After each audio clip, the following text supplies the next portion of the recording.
Добре дошли в Капатово Family Estate. Благодаря много за вашето присъствие. Радвам се на това, че сте тук. Ще се насладите на прекрасната вина и на невероятната панорама, която има. Като цяло, самата дегустация протича последният начин. Професионалната дегустация започва се като цяло с светлите вина, бели вина. Евентуално след това се преминава и на розе.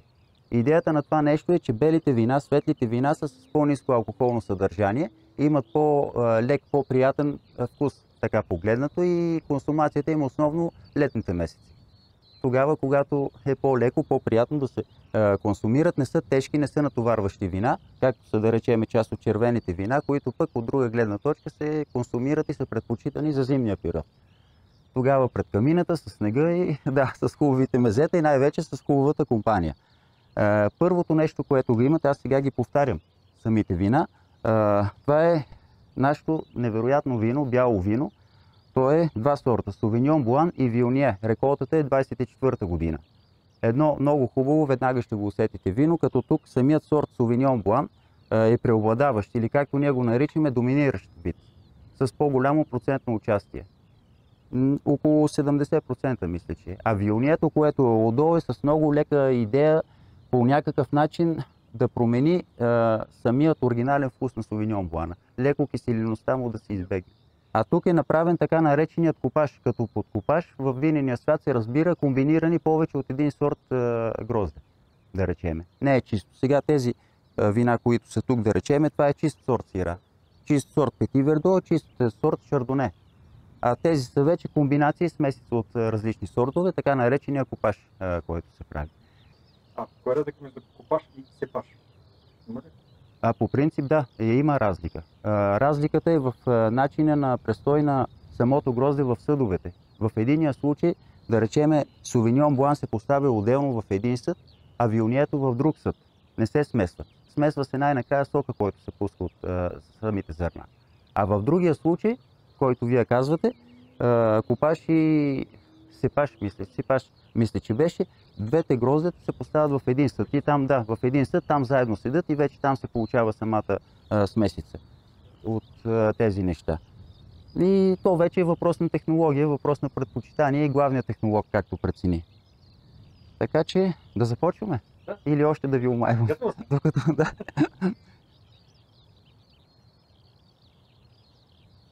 Ще се насладите и на цвета и на аромата. Заповядайте. Молбата ми е да остане малко в чашата, да темперира и съответно да аерира, защото те са охладени като вина. Едно от характерните неща за това вино е, че от последните години, просто интересна история, и вие предполагам, наблюдавате тенденция, световна тенденция от последните 5-6 години, може би, или 7 години, че има повишено търсене на бели вина и на розе съответно, като те изместват пазара на класическите червени вина, които ние ги знаем. От такава гледна точка, бялото вино, което е при нас, към момента, може би втора или трета година свършва, преди да може реколтите да се застъпят една с друга. Колко време трябва да смени сортове? Минимум 3 години. От времето на засаждане на новата розета, за да даде първата реколта на третата година, като първата реколта, която дава трета и четвърта година, не е толкова рентабилна, няма толкова добив. Вече от пета, от шеста година самото грозде започва да повишава своята ред. Сега не знам дали ви направи впечатление, вие от тук през портала, като влизахте, го виждаме на портала, от тук от портала, наше ляво се пада.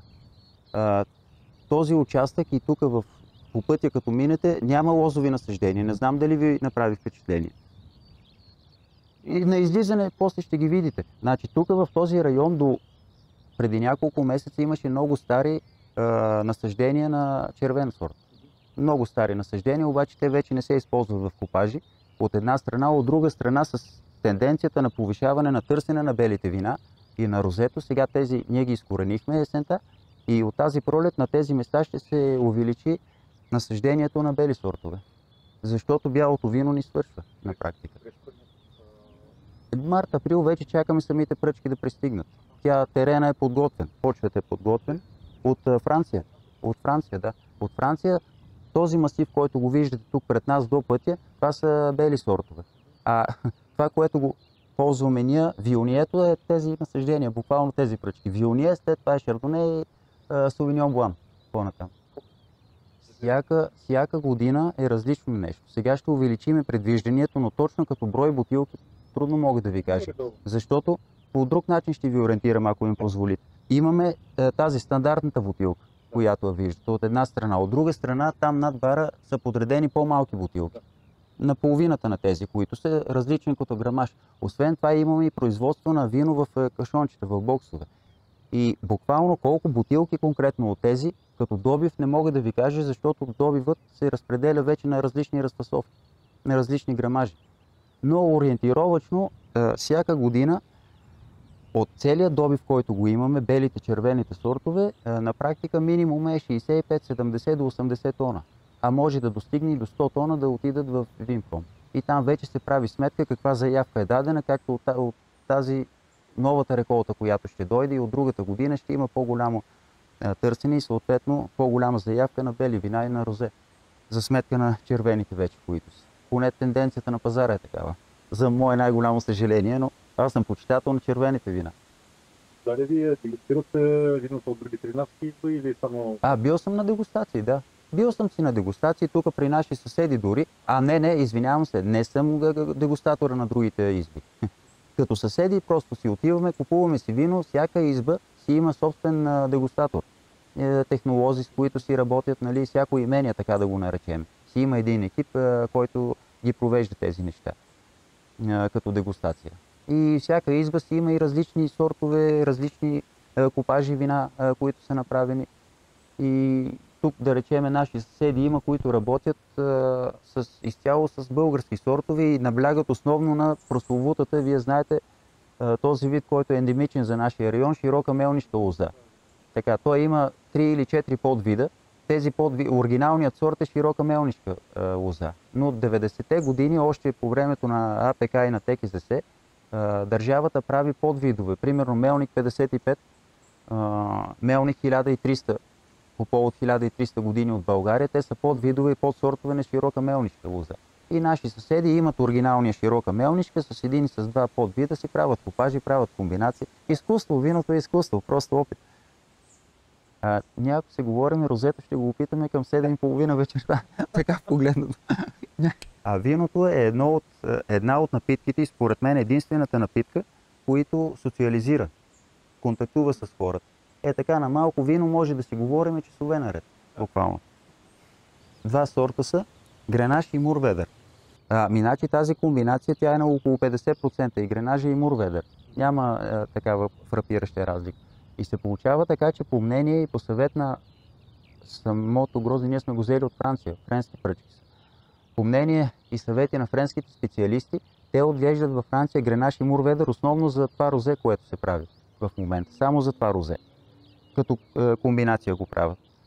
Но решаваме, че няма те да ни определят как ние нашето грозде да си го правим с какви комбинации. Следващата комбинация, която вие ще пробвате, пак е Гренаж и Мурведър. Червено вино. С малко сира вече. Гренаж, Мурведър и сира. А това е вече бяло леко вино. Така, погледно. Но и до там ще стане.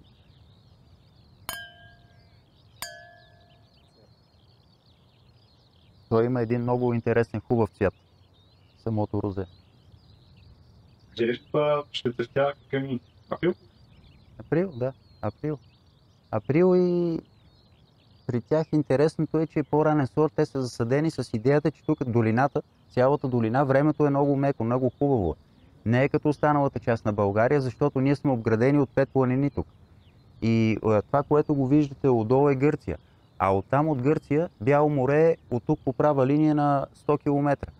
От Средиземноморието, от Бяло море, насам идва топъл средиземноморски въздух и влиза тук в долината. И е по-топъл въздух. Когато ние гледаме времето, есен, зима и пролет, ние се определяме от гръцкото време в Северна Гърция, не от нашето време в България. Защото сега в момента нагоре по България времето е различно, а тук си е вече пролет.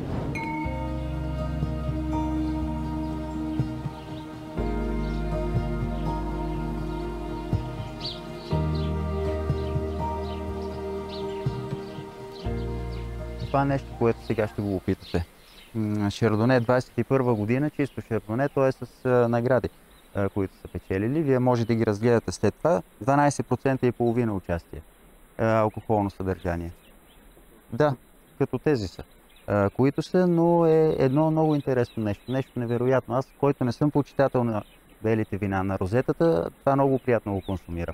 Значи той има престой в френски дъбови бъчви. То е отлежало. Отлежаването на, не само на шардонето, а и на тази серия, Пети Вердо и на Сира, е между 6 и 8 месеца. Да, не е много, не е така нареченото, както ние го знаем, предъбено вино. Тоест вино, течност, която толкова много лежава в дъбова бъчва, че на практика, като се отпие, чак самото дърво, самия дъб се усеща. Нови бъчви, да. Ние смяняме бъчвите на всеки 3 години, както е технологията. Така, както са изискванията, само с Франция работим. Така, погледнато и явно доста добре се комбинират френските сортове с френския дъб, френски дъб. Буквално. Защото има и канадски, американски дъб, хърватски, български дъб. Има, но Франция с Франция така се... Има въпрос. Да, преди да отворя ли сте това? Да, ако... Да.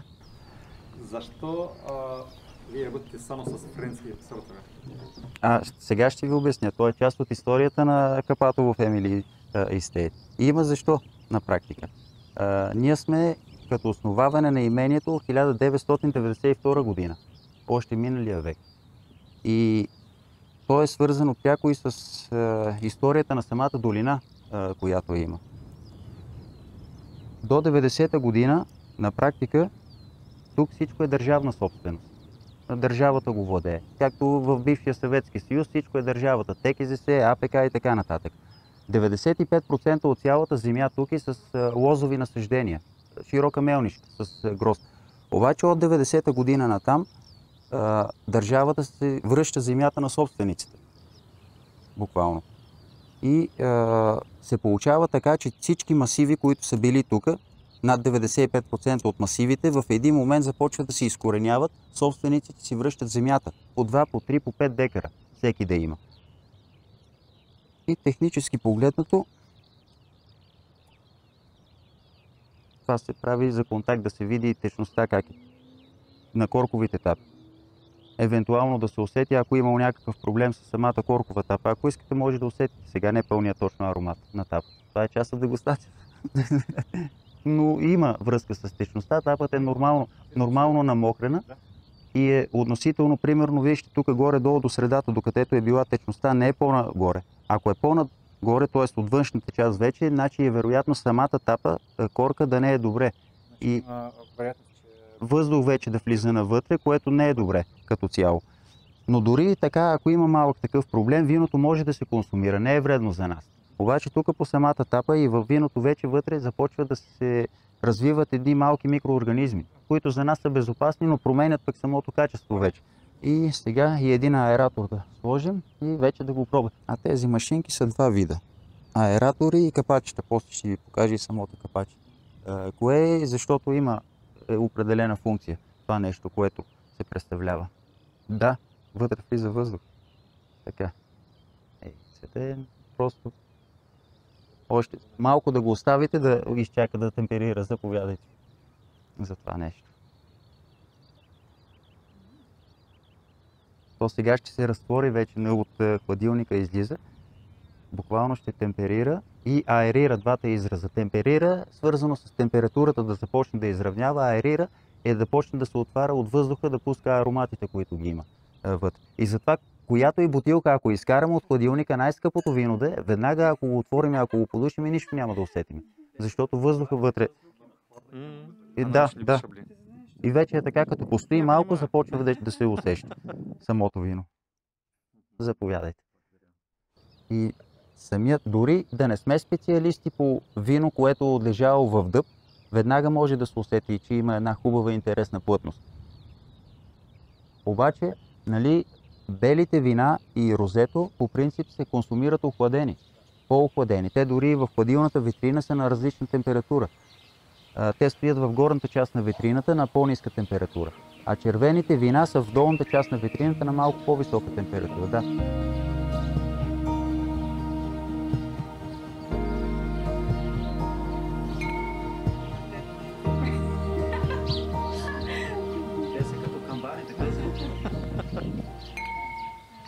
във връзка с това, което ме питахте вие, аз оставете ме за вино да говоря и се ще забравя нещо, въпреки че много говоря. Защо са френски сортове? Когато собствениците са решили да се занимават активно с винопроизводство, преди да предприемат каквото и да е, те са направили връзка с френски специалисти. Французи от Франция, специалисти във виното. И тези хора от Франция са дошли тук в България и са останали в района около 6 месеца, половин година. Правили се изследване на така наречения целия теруар, както ние го знаеме. На абсолютно всичко, което е включено за производство на вино. Това са около 40 компонента. Почва, земя, въздух, годишни температури, вода. За каквото се сетиме, на това са правили изследвания. 6 месеца са ги правили, върнали са се във Франция и са дали предписание в основа на тези изследвания, че тези сортове, които ние в момента ги предлагаме, тук най-добре ще виреят, най-добре ще се отглеждат. И тогава вече с техен съвет ние слушаме и започваме първите насаждения да се правят. Те са, мисля, че бяха първите, не всичко наведнъж е направено от 2008 година. И поетапно вече се правят тези декари, които са 280-290 декара. Само с френски сортове. Главният технолог, той си е тук още от самото начало на имението. Да, откакто съществува и с него се работи. Той е българин, не е французин. И цялото вино, аз това споменах от началото, виното, нашето вино винифицира, обработва се във Винпром Дамяница. Тя е на 10-11 км от тук. Село Дамяница, Винпром Дамяница. Това е един винпром, който е бил най-голямият в Югозападна България до 90-те години, един от най-голямите в България. И виното се оставя там, но и оттам го взимаме вече готово, вино направено. Но всичко става под наблюдението и по съветите на нашия технолог, а не на технолога на Винпром Дамяница. Те си имат технолог, имат си лаборатория, лаборанти си имат, но нашия технолог и там наблюдава целият процес. И така се работи години наред. Те в момента започват червените вина, първия купаж и втория купаж. Тези две вина ние ги водиме при нас официално, така са известни като две леки летни червени вина. В буквалния смисъл на думата това означава, че човек, който целогодишно е почитател на червените вина, може дори на по-горещо време да ги консумира. Те не са така наречените тежки, известни мъжки червени вина, както са тези. И вие сега ще ги пробвате, тези купажи ще се получават доста добре. Като едно от тях е традиционният купаж Сира Пети Вердой Примитиво, което го има при нас. Това е едно от първите вина, които още от началото на производството на вино ние си го произвеждаме по тази комбинация. А сега вече вие ще започнете с първото GMS, така наречения купаж. GMS, Гренаж, Мурведър и Сира. Може и GSM да стане, само че трябва да му смениме комбинацията, което няма да се хареса много на главния технолог за следващата година. GSM да стане, да. Тук сирата, Гренаша и Мурведъра, вие си ги пробвахте в розето, а сирата е с минимум участие. Тя е най-малко участие, може би 20-25%. Просто за много лек акцент се получава. Ако може да запомнете сега цвета на самото вино, то е малко по-свеж цвят, да го асоциирате после с този традиционния купаж, който е. Тук вече цветът е малко по-различен с другото. Сира Пети Вердой Примитиво, това нещо, което е. Красив е цвета. Цветът е невероятно красив. От двата купажа, които ще пробвате сега в момента, е следващият, вторият купаж, който е Сира Пети Вердой Примитива като комбинация. Примитиво, като тук сирата е вече водеща и тя веднага ще се усети. И ако си спомните, акцентирах ви за цвета, който беше в този купаж. Сега ще го видите тук, че е доста по-плътен, по-интензивен, по-наситен цвят. При него ароматът идва основно от сирата. Вие ще усетите и цветът е от Пети Вердот, това, което после ще го пробвате. Защото той е доста характерно на цвят и много плътен, да. За купажи, основно. Той е с много лек акцент тук, е накрая. И примитивото, да, примитивото само за това нещо в момента го използваме. Нямаме го под друга форма. Така погледнато. Ами хърватски е на практика. Хърватски, като от Хърватия е преминал в Италия, от Италия в Испания, от Испания в Португалия, от Португалия във Франция. И обиколила и най-накрая е стигнал до Франция. А защо е така? И ви казвам, че французите са го взели и на практика ние взимаме целият пръчките от Франция. Да, и примитиво оттам получаваме. Така, сега вече ще го пробвате. Сира Пети Вердо е примитиво. Заповядайте. Вече може да го видите по цвят, че е малко по-плътно. Като цвят, като усещане. Това нещо. Благодаря. А това е също едно от вината, които лятото могат да се консумират, дори и на малко по-висока температура. Заповядайте.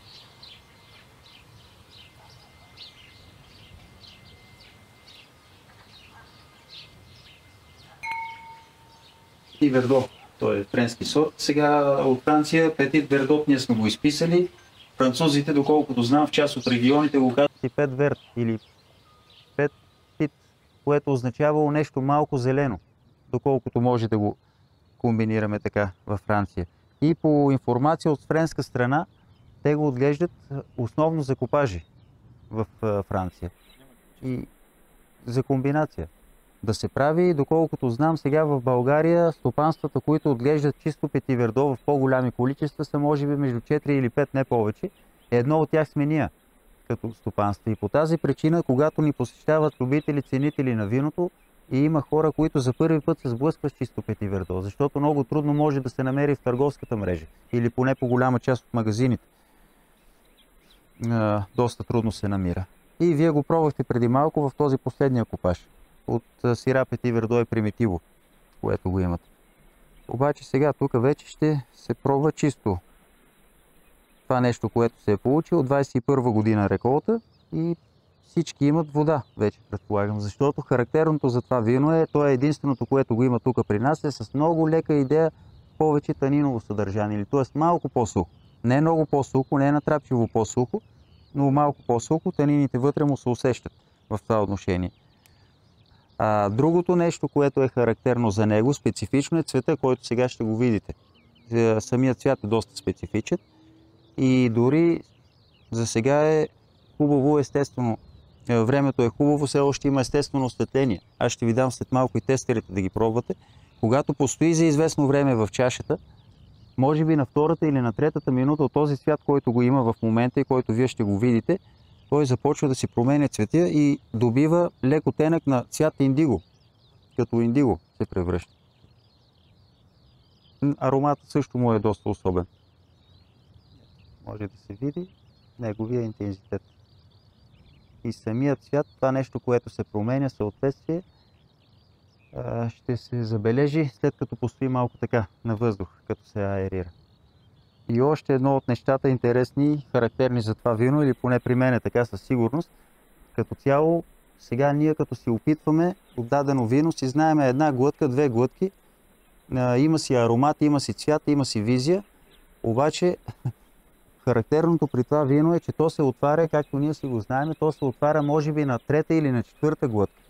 Поне 2-3 пъти като се пиене, то си променя своите характеристики и своите усещания, които ги има.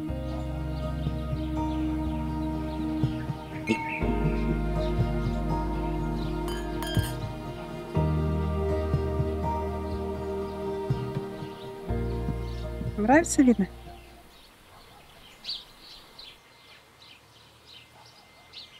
По-точно това и с Дивино, да. Тя като награди, фактически от Декандер има награда.